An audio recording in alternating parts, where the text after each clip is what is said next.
Assalamualaikum warahmatullahi wabarakatuh. Alhamdulillah, ketemu lagi dengan saya Ria Marliana di podcast Self Healing dan terima kasih banyak yang udah ngeklik Bleh. Terima kasih banyak yang udah ngeklik podcast ini.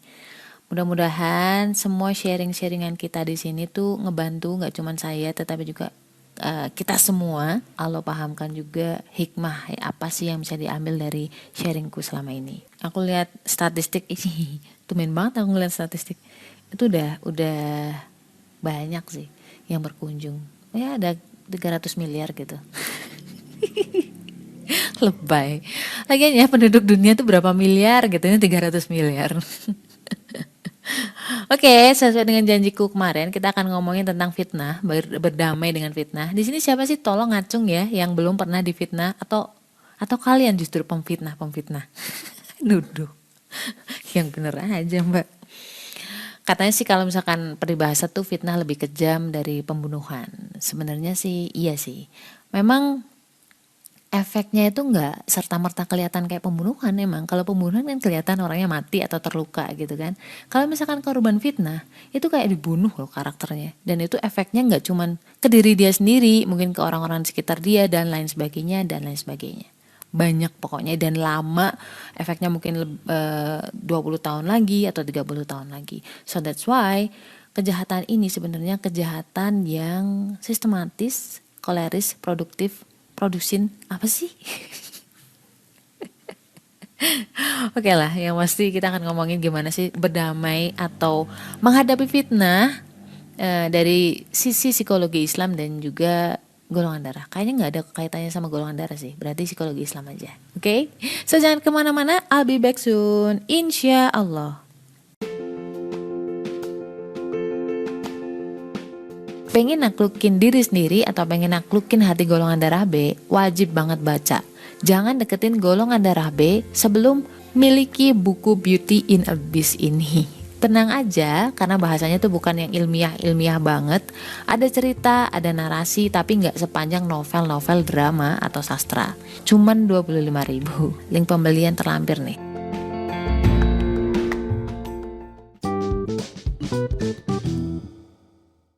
Baik aja dengan Ria Marliana di sini di podcast Self Healing. So buat kalian yang baru pertama kali datang, baru pertama kali berkunjung, baru pertama kali nemu atau ketemu saya di sini. Di sini kita bakal ngomongin tentang cara berdamai dengan psikologi Islam. Berdamai itu maksudnya dengan luka apapun lah yang namanya manusia. Karena yang paling penting itu apa sih? Yang paling mahal itu apa sih guys?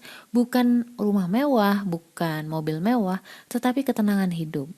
Tahu gak sih ketika orang-orang kaya itu pun nggak selalu happy loh. Orang-orang kaya itu kadang-kadang ya ada yang happy juga banyak zaman sekarang mah ya. Orang semua kayaknya udah kaya deh zaman sekarang. Karena duit udah melimpah ruah ya enggak. Jadi nggak selalu sih, kadang ada orang yang miskin itu nggak tenang. Orang kaya secara harta maksudnya ya, bukan ngomong masalah hati nih. Tetapi ada juga orang yang punya rumah mewah, punya suami ganteng itu nggak tenang. Tahu nggak kenapa? Takut kehilangan. Buktinya apa? Ya itulah dipasang CCTV, dipasang inilah, dipasang itulah. Orang kalau nggak punya apa-apa, ayem aja kan. Apa yang mau dicuri orang nggak punya apa-apa kan gitu. Ya itu salah satu jokes aja sih. Sebenarnya ketenangan itu nggak dipengaruhi dari harta atau apapun yang sifatnya keduniawian gitu loh. You can buy stuff gitu. Kamu bisa beli barang, bisa beli tas branded dan lain sebagainya. Tetapi kamu tidak bisa membeli kepuasan. Udah nggak? Kamu bisa beli kasur mahal, tapi kamu belum tentu bisa membeli pulasnya tidur, ya nggak? Kamu bisa beli masakan terenak di dunia ini, tetapi kamu belum tentu bisa membeli nikmatnya makan. Ketika makan tiba-tiba ngebayangin cowok yang kemarin mutusin lo gitu. Ya gitulah intinya. Intinya nggak ada hubungannya sih sebenarnya. Nikmat duniawi itu tidak selalu bisa memberikan nikmat ke rohani. Tetapi kalau nikmat ruhani atau ketenangan, insya Allah kamu bisa menerima apapun saat ini keadaannya. Termasuk ketika lo difitnah. Ya siapa sih yang gak sebel ketika difitnah? Ya gak? Hoax tentang diri kita. Lo tau gak sih gue pernah difitnah lesbi coba. Serius, karena memang saya termasuk orang yang tomboy waktu itu. Masih kerja. Dan itu aku tuh denger gak dari orang yang memfitnah langsung, tetapi orang lain, temanku gitu. Aku nggak repot ya, karena waktu itu gue pikir juga udah sibuk banget ngurusin kerjaan, jadi ya udahlah gitu, anggap angin lalu waktu itu. Dan setelah setahun kalau nggak salah itu aku nikah hamil gitu loh. Jadi oke, buktiin aja langsung, ngapain sih repot-repot gitu. Nah terus gimana mbak kalau yang lain-lain fitnahnya? Nah ini, kalau misalnya kayak kamu itu difitnah, kan pasti kamu ngerasa nggak adil gitu ya, kayak nggak terima. Karena kita kan menghargai diri kita sendiri juga mahal gitu loh. Bahasa kerennya tuh kayak lo lagi ngerasa dibunuh karakternya. Keren gak? Pembunuhan karakter. Dan wajar kok misalkan kalian tuh stres gara-gara difitnah, karena manusiawi sih sebenarnya ya. Ya kita kan masuk lagi makhluk yang memang secara naluri ya itu selfish atau egois. Makanya kita selalu menghargai diri kita. Karena dengan naluri egois itu kita bisa melindungi diri kita dulu, baru bisa nyelamatin orang lain. Gitu loh. Bukan egois yang gimana-gimana dulu gitu. Bagaimana sih caranya menghadapi fitnah? Jadi yang pertama adalah menerima kenyataan terlebih dahulu. Sekelas Aisyah, istri Rasul nih, itu tuh pernah difitnah berzina. Ya, jadi lu jangan berontak bahwa aku nggak pantas nih dapat fitnahan, aku nggak pantas nih diginiin kayak gitu. Jangan kayak gitu. Biasa aja, fitnah itu biasa gitu. Dari zaman dulu udah ada. Iya tapi kan dia jahat bla bla bla bla bla, terus kamu pengen menghajar si siapa namanya, si pemfitnah itu. Padahal pemfitnah pun itu tersiksa. Kenapa? Orang itu bisa ngefitnah kamu itu karena dia tuh cemburu. Dia tuh jealous sama kenikmatan-kenikmatan yang kamu dapat. Makanya dia tuh pingin menghilangkan nikmat dari diri Allah gitu. Tiap hari, tiap mau tidur kepikiran kamu, gimana ya caranya. Terus ketika ngelihat kita dapat prestasi, dia kayak dengki, iri, hasad gitu loh. Itu tuh hidup paling nggak enak, tau nggak? Jadi hidup dia tapi fokusnya itu di kita gitu loh. Fokusnya di orang lain gitu maksudnya. Jadi kayak kita ngapain dia bingung, kita ngapain gerak dikit dia frustasi lah gitu. Itu nggak enak banget sumpah. Belum pernah emang, gue sih pernah. Jadi terus yang ketiga adalah harus tetap tenang.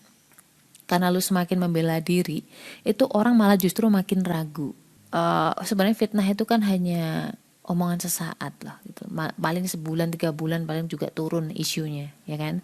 Tapi ketika lu kuar-kuar, bantah sana, bantah sini, ya intinya cuma ngomong gitu loh, nggak ada buktinya gitu kan. Itu malah isu yang harusnya udah mulai tenggelam, itu kamu naikin lagi. Jadi lama gitu malah kelarnya. Kalau misal lu biarin aja ntar juga hilang gitu, lo buktiin aja ntar gitu kan, itu malah cepet ngilangnya. Dan you know what, bunda kita Aisyah itu tenang banget ketika menjawab kalau nggak salah tuh pokoknya ada orang dekatnya yang bertanya gitu loh, intinya mengklarifikasi sih, bukan tanya nyinyir. Kalau misalkan zaman sekarang kan antara nyinyir sama nanya gitu kan beda tipis. So Aisyah tuh jawabnya tuh tenang banget, bilang bahwa enggak ada apa-apa, enggak ngapa-ngapain. Ya nanti coba kalian cari kisahnya Ibunda Aisyah ketika difitnah. Kalau saya sih referensinya dari Muhammad Nuzul Zikri itu, masya Allah ya, kuat banget gitu loh. Dan tahu nggak, dia tuh tenang ya, dia nggak ngejelek-jelekin si pemfitnah loh. Bener, serius, bener-bener cuman kayak yang ngejawab doang gitu loh, nggak protes, nggak menyuruh kamu berada di pihak dia gitu loh. Kalau zaman sekarang kan enggak, curcol kan, terus kayak mencari dukungan dari orang-orang lain, orang-orang sekitar gitu kan. Jangan kayak gitu, malah orang makin ragu sama kamu gitu loh. Karena gini ya, orang kalau udah kenal kamu, mau orang lain memfitnah kayak apa juga tetap percaya sama kamu. Nah ketika orang nggak kenal kamu dan emang udah ada ya iri dikit gitu, ada pancingan atau pemantik fitnah dikit, lu mau ngejelasin kayak apa juga mereka nggak akan pernah percaya gitu. So jangan kepancing emosi karena ada fitnah yang ditujukan untuk memancing emosi. Serius banyak banget ini, apalagi di tempat kerja itu biasa banget kejadian. Nah mungkin lu selamat dari ujian fitnah, tapi keburukan yang lain misalkan kayak emosional, lu sukanya marah-marah, lu suka banting-banting meja, itu malah justru muncul gitu loh. Keburukan kamu yang lain justru akan terpublish gitu loh. Yakin aja bahwa Allah tuh maha tahu. Kalau tips dari Bunda Aisyah ya, kalau selain zikir ya, yang aku ingat tuh kayak beliau tuh ngucapin hasbunallah wa ni'mal wakil. Kalau nggak hasbunallah, hasbiallah, intinya cukup bagiku Allah. Itu nyes banget. Dan beliau tuh yakin bahwa ujian ini atau musibah fitnah itu sorry ya, kadang-kadang kalau misalkan kurang ngopi tuh kayak gini. Dan beliau tuh yakin bahwa segala sesuatu yang terjadi, termasuk fitnah yang menimpa beliau, itu atas izin dari Allah. Dan apapun yang sudah terjadi, itu adalah takdir yang terbaik. Di Al-Insyirah, bahwa setelah kesulitan ada kemudahan, dan bahwa setelah kesulitan ada kemudahan. Nah, ini yang paling penting, yang terakhir ya, ini buat aku tuh hiburan banget sih. Jadi ketika difitnah lu udah ngelakuin itu semua, lu tetap tenang gitu kan, akan muncul atau akan terlihat jelas ya mana yang teman sesungguhnya dan juga teman-temanan atau teman fake. Ini paling penting karena terus terang aku bukan tipe orang yang suka dikibulin gitu ya. Jadi ketika kayak gitu justru alhamdulillah dari sini aku tahu mana yang beneran teman dan mana yang bukan. But it doesn't mean that kamu harus berbuat buruk sama orang yang ngaku-ngaku teman, enggak juga. Tetapi minimal kamu lebih berhati-hati untuk menceritakan sesuatu, ya enggak? Untuk curhat, jangan ke orang-orang yang cuman ngaku sebagai teman. Nah, kira-kira kayak gitu. Apapun ujiannya, jangan lupa berdoa untuk dikuatkan. Stay love and assalamualaikum warahmatullahi wabarakatuh.